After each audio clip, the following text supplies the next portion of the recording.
서두를 딱 보니까요, 그 서두에 이런 말씀이, 이런 경고가 있습니다.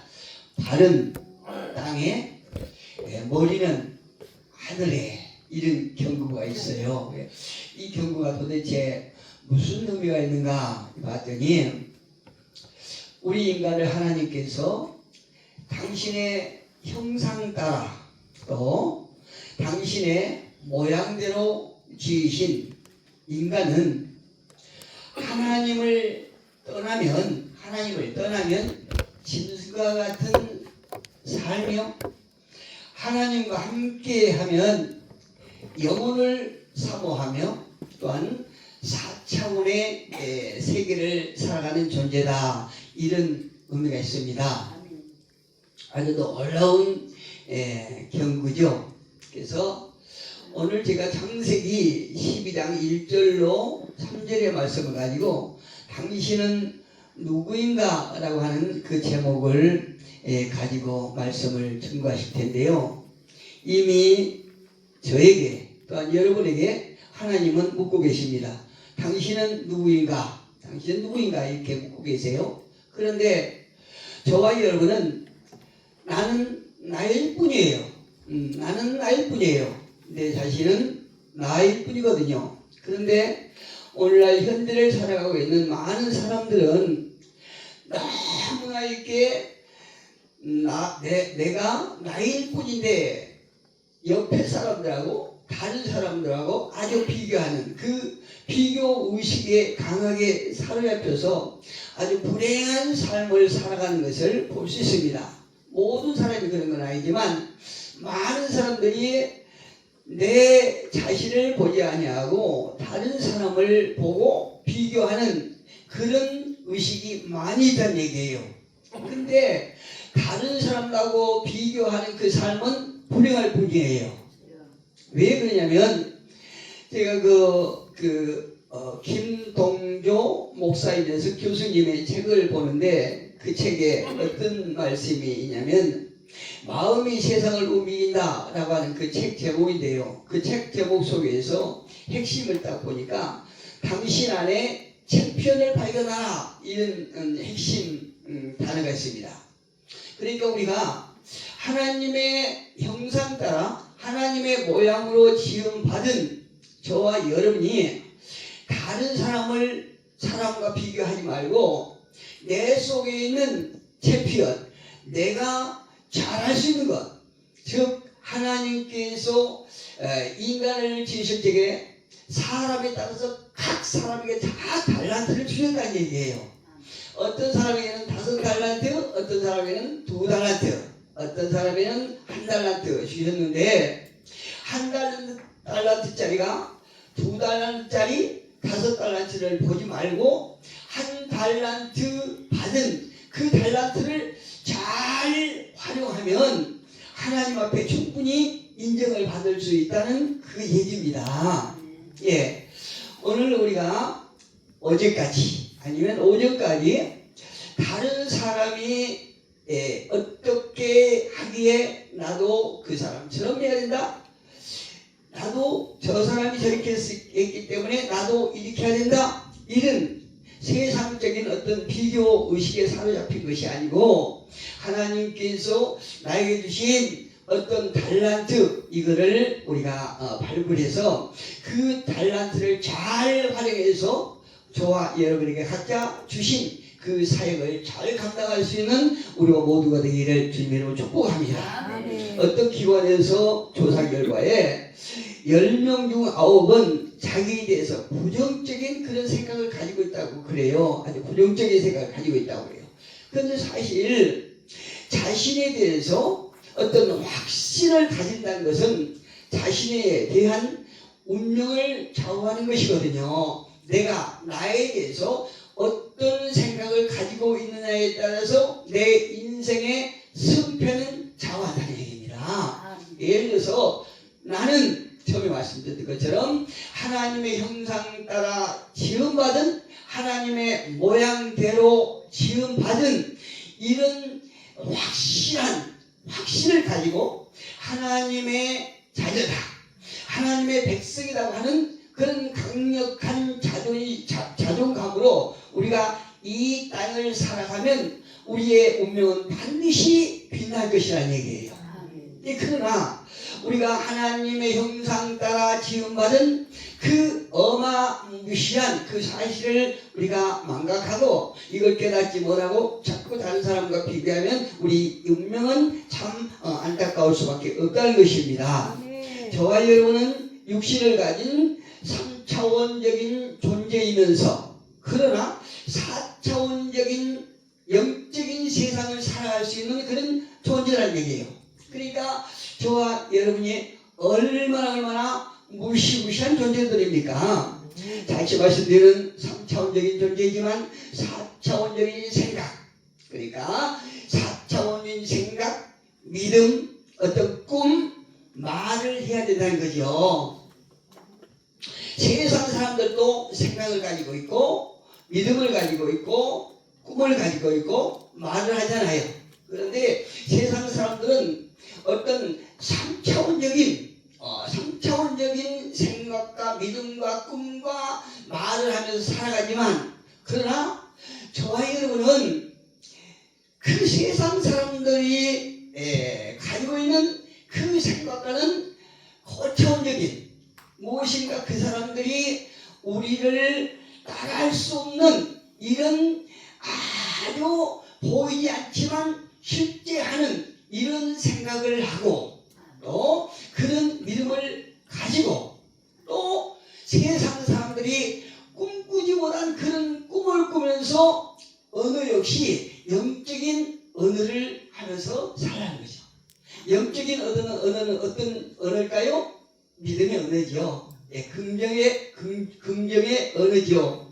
사실 세상 사람들이나 또 예수님을 따라가는 저와 여러분이나 생각이나 믿음, 꿈, 언어 이런 것들을 우리 인생을 어떤 사람들은 어떤 정운이라고 그러잖아요. 그런데 저는 이 우리의 생각과 믿음과 꿈과 언어를 어떻게 제 나름대로 생각하냐면 생각이라고 하는 것은 우리 인생의 설계도라고 생각합니다. 설계도요. 또 믿음이라고 하는 것은 그 설계도에 따라서 우리의 운명의 집을 지어가는 에너지요. 또 꿈은 우리 인생의 어떤 건축을 해가는 인테리어 작업이요. 또 언어는 우리가 설계한 대로 우리 운명의 집을 완성한 그런 결과물이다. 이렇게 저는 평가하고 싶습니다. 그래서 저와 여러분은 3차원적인 어떤 세상 사람들이 살고 있는 보고 듣고 맛보고 느끼면서 냄새 맡고 살아갈 수 있는 그런 꿈만 품고 말하는 것이 아니라 4차원적인 하나님의 말씀으로 생각하고 꿈꾸면서 말하는 그런 영적인 삶을 살아가기를 주님의 이름으로 축복합니다.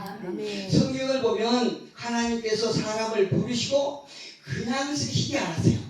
하나님께서 사람을 부르실 때에 세상적인 그런 3차원적인 그런 상태에서 부르셨잖아요. 우리가 너무나 잘 아시는 아브라함만 봐도 그래요. 아브라함이 갈대아 우리에서 하나님 말씀을 받고 나와서도 얼마나 많은 시행착오가 했습니까?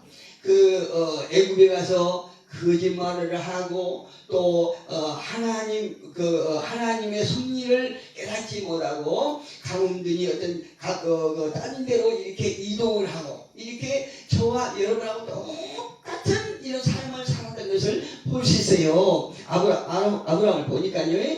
그런데 많은 시행착오를 거치고 또 많은 연단과 고난을 통과해서 이 아브라함의 생각을 완전히 변화시키죠. 하나님께서 연단과 고난을 통해서 완전히 생각을 바꿔놓으세요. 바꿔놓으신 다음에 하나님께서 아브라함을 아브라함이라고 이름을 바꿔주시고 그때부터 그를 본격적인 믿음의 조상으로 계속 이렇게 활용하신 것을 볼 수 있습니다. 제가요 지금도 아주 후회하는 게, 그리고 제가 어찌 보면 이렇게 참 하나님 앞에 너무나 또 어떤 회개에 이렇게 그 말씀을 올린 것이, 제가 전도사 때 이렇게 개척을 했거든요. 근데 하나님께서 불쌍히 여기시고 좋은 성도, 많은 성도를 붙여주셨어요. 그래서 제가 전도사 때부터 어떤 잠깐의 경제적인 어려움이 있었지만, 그 잠깐의 시간을 지나서 어떤 경제적인 부유함, 이런 것을 누리면서 어떤 수입에, 제가 개인적인 수입이 하나도 없음에도 불구하고 목사 안수, 뭐 어떤 경제적인 걸 전혀 문제 없이 이렇게 잘 마치게 됐거든요. 그런데 어느 시점에 가서 제 속에 어떤 것이 나오냐면, 그 전에 목회하기 전에 사업했던 그 기질이 저에게 타고나게 남았던 거예요. 제 속에 있었던 거예요. 그러니까 성도들을 하나님의 양으로 보아야 되는데, 내가 돈을 주고 부렸던 인분을 본 거예요. 이해가 되시죠? 하나님께서 양육하라고 붙여주신 성도들을 하나님의 양으로 보아야 내 전심을 다해서 그들을 말씀으로 먹이고 이렇게 보살피면서 주님 앞으로 인도하는데, 성도들을 내가 예전에 사업할 때에 돈을 주고 부렸던 인부로 보니까 어떤 결과가 나오겠습니까? 그 성도들이 조금 잘못하면 가차없이 자른 거예요. 그냥 책망한 거예요. 책망도 하나님의 말씀으로 어떤 사랑의 책망을 한 것이 아니라 인간적인 생각으로 그냥 그 성도들을 그냥 후드려 팬 거예요. 어떻게 되겠습니까? 하나님께서 그런 지도자에게 양들을 맡길 수가 없겠지요. 예, 그래서 그 좋은, 정말로 지금도 돌이켜보면은 성도들이 얼마나 순종 잘하고 순수했던지 몰라요. 참 그렇게 순수하고 순종 잘하고 참 괜찮았었는데, 그 성도를 하나님께서 하나하나 이렇게 보내시더라고요. 그런데 어느 시점에서는 완전히 한 명도 없이 싹 보내신 거예요, 하나님께서. 그때부터 이제 지금 제가 한 명도 없이 이제 목회한 지가 한 5년, 그러니까 우리 목사님들 저희 교회 와보셨지요? 지하에 간 지가 지금 5년 됐습니다. 거기 갈 때부터 성도 하나도 없이 이게 목회를 했는데, 지금은 하나님께 그래요. 하나님, 아직도 제가 덜 만들어졌지만 그럼에도 불구하고 이제 하나님의 뜻을 제가 알았기 때문에 양들을 보내주세요. 이러면서 지금은 어떤 생각이 드냐면, 어떤 양들이라도 다 제가 필요할 것 같아요. 이거 교만인지는 모르겠지만 그 많은 고난 가운데 이제 제가 어떻게 해야 될 것을 진심으로 깨달은 거예요. 하나님께서 이렇게 일단 맡겨보는 수도 있지만 때로는 맡겨서 감당을 하지 못할 이런 상태면 하나님의 양들, 하나님께서 사랑하신 그 영혼들을 싹 다른 데로 보내시더라고요. 그러니까 하나님께서는 누구라도 이렇게 하나님께서 택해놓으신 그 영혼들을 부르시지만, 그 어떤 종들을 부르시지만 그대로 쓰시지 않더라는 거죠. 생각을 바꾸게 하고 또 세상에서 갖지 못했던 어떤 믿음과 꿈을 갖게 하시고, 그 믿음과 꿈 가운데 긍정적인 언어를 할 수 있도록 이렇게 하셔서 하나님께서는 이제 당신의 양을 붙여주시다, 이 말씀이에요. 그래서 우리가 집사든 권사든 전도사든 목사든 누구라도 하나님께서 부르셔서 생각을 바꾸시고 진정한 사역의 길로 이렇게 이끌어 가시라고 저는 제 나름대로 확신합니다. 우리의 생각, 믿음, 꿈, 말은 우리 마음에서 나오는 결과물입니다. 내 내면이 어떠느냐에 따라서 언어가 나오거든요. 그러니까 말이라고 하는 것은 마음에 있는 열매라고 할 수 있죠. 히브리서 11장 1절에 보니까 히브리서 기자는 이렇게 말합니다. 믿음은 바라는 것들의 실상이요 보지 못하는 것들의 증거라. 이렇게 말했어요. 세상 사람들, 그러니까 어떤 진화론자 있죠. 다윈은 보이는 것을 통해서 통한 결과물이다 이렇게 말하고 있지만, 하나님께서는 보이는 것은, 우리가 바라는 것은 보이지 않는 것을 통한 결과물이다 이렇게 말씀하세요. 우리가 마음속으로 소원한 것, 마음으로 바라는 것이 우리가 4차원적인 위치에서 하나님께서 우리가 바라고 간구할 때, 하나님께서는 보이지 않는 것을 우리가 간구함에도 불구하고 하나님께서는 보이는 걸 실상으로, 보이지 않는 것을 우리가 바랬던 실상으로 우리 앞에 보여주신다는 얘기예요. 아멘. 이것을 증거라고 말씀하고 계신 것입니다. 아멘. 이제 제가 어떤 시편 107편 30절에 보니까 이런 말씀이 있어요. 그들이, 이스라엘 백성들입니다. 그들이 평온함으로 말미암아 기뻐하는 중에 여호와께서 그들이 바라는 항구로 인도하신도다 이렇게 말씀하세요. 이 말씀이 어떤 의미가 있을까 자세히 봤더니, 이스라엘 백성들이 많은 고난을 거쳐서 연단을 통과하고 하나님의 은혜로 이제 평온한 위치에 왔어요.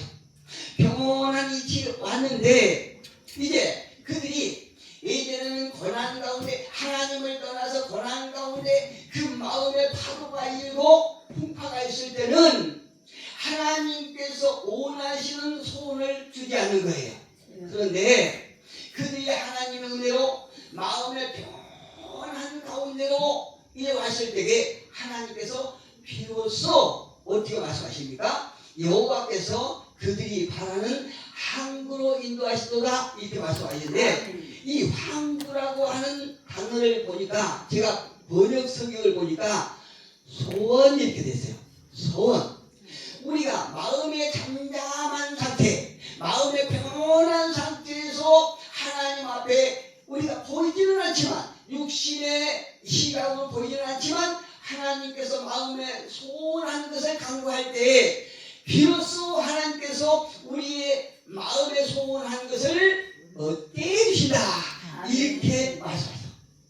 놀랍지요? 우리가 세상에서 어떤 소원한 것은 보이는 것이요, 냄새나는 것이요, 느끼는 것이요, 이런 것을 소원하겠지만, 저와 여러분들은 보이지 않지만 무엇인가 영원한 것을 원하는 것이에요. 우리 마음속에 영원한 것을 소원하는데, 하나님께서는 그 소원이 내 의지로 갖는 소원이 아니라 하나님께서 나를 통해서 무엇을 이루시기 위해서 나에게 그 소원을 갖게 하신다는 것이에요.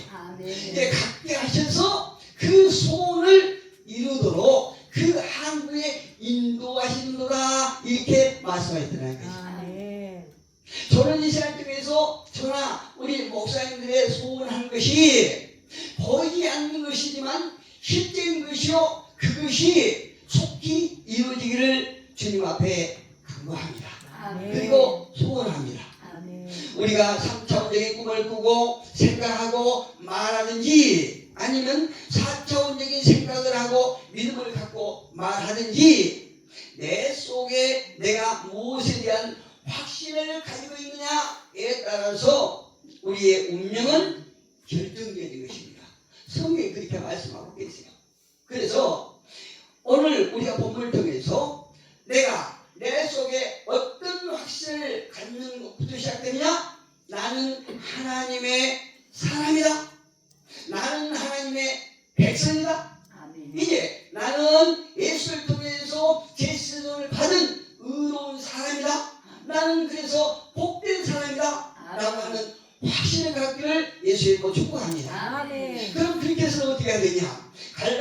그래서 5장 16절에 보니까 제 머리 뒤에 있죠. 너희는 어떻게 살아야 된다? 성령을 따라 행해야 된다 이렇게 말씀하십니다. 예, 우리 주제가 그렇게 나와 있지요. 예, 너희는 성령을 따라 행하라. 그 이유가 무엇이냐? 우리가 성령을 따라서 행하지 아니하고 육체를 따라서 행하면 멸망하기 때문에 결국은 멸망하잖아요. 보이는 것은 잠깐요, 보이지 않는 것은 영원하듯이 우리가 성령을 따라서 행하는 것은 우리 안에 하나님 나라를 견고하게 세우는 것이요, 우리가 영원한 것을 붙잡고 가는 것이기 때문에 우리는 성령을 따라서 행해야지. 예수를 따른다고 하면서 육신의 욕심을 이루기 위해서 우리가 가면 그는 멸망할 길이라고 성경은 말씀하고 있습니다. 내가 어떤 마음을 가지고 있느냐에 따라서 내 인생에 절대적인 영향을 주는 것입니다. 오늘 본문에서 아브라함에게 어떤 사람이라고 소개합니까? 2절 3절 보겠습니다. 내가 너로 큰 민족을 이루고 네가 복을 주어 네게 복을 주어 내 이름을 장대하게 되니 너는 복이 될지라. 할렐루야. 누구한테 얘기합니까? 아브라함한테 얘기하죠. 누구한테 얘기합니까? 오늘 저와 여러분에게 말씀하시는 것이요. 아멘. 저와 여러분이 복이 될지어다. 이미 복된 자들이다 이겁니다. 아멘. 3절에 한 번 더 나가서 말씀하십니다. 너를 축복하는 자에게는 내가 복을 내리고 너를 저주하는 자에게는 내가 저주하리니 땅의 모든 족속이 너로 말미암아 복을 얻을 것이라. 아멘. 할렐루야. 저와 여러분은 복의 통로요. 또 어떤 자라고 하는 것은 어둠의 세력이에요. 마귀예요. 마귀가 저와 여러분을 치면 이 세상 어떤 식보다도 강하시고 어떤 데서는 하나님께서 내 자식을 외쳐 하면서 하나님께서 우리를 해야 하는 그것을 쳐버린다는 얘기예요. 내가 너로 말미암아 축복하는 자에게 축복하고 복을 내리고 너를 저주한 자에게는 내가 저주를 하겠다 이렇게 말씀하세요. 저와 여러분을 누가 해야겠습니까? 왜요? 하나님께서 저와 여러분을 옳다고 하는데 누가 우리를 해야겠습니까? 우리는 이처럼 하나님의 백성이요, 하나님의 자녀요, 복의 통로요, 복의 근원이라고 말씀하십니다. 여러분 잘 아시는 것처럼 보디발의 집에 임한 것은 보디발의 집에 복이 임한 것은 누구 때문입니까? 요셉 때문이죠. 예. 오늘 통해서 저와 여러분이 임한 모든 집은 우리 하민 봉사협의회 하나님의 사람들이 가는 곳마다 복을 받는 번성하고 또한 풍요한 또한 영적으로 충만하는 그런 곳이 되기를 예수 이름으로 축복합니다. 여러분 잘 아시는 나르도라고 하는 다비치의 유명한 작품이지요. 그 유명한 작품이 최후의 만찬이 있잖아요. 그런데 그 최후의 만찬 유명한 작품 배후에는 알려지지 않은 아주 재밌는 일화가 숨겨져 있다고 그래요. 그 일화가 어떤 일화냐면 어느 날 다비치가 웅장한 교회를 딱 들어가는데 성가대에서 아주 아름다운 목소리를 가진 한 청년을 발견합니다. 그런데 그 다비치가 예배가 끝나기를 기다려서 예배를 끝나자마자 그 청년한테 가요. 그래서 그 청년에게 말합니다.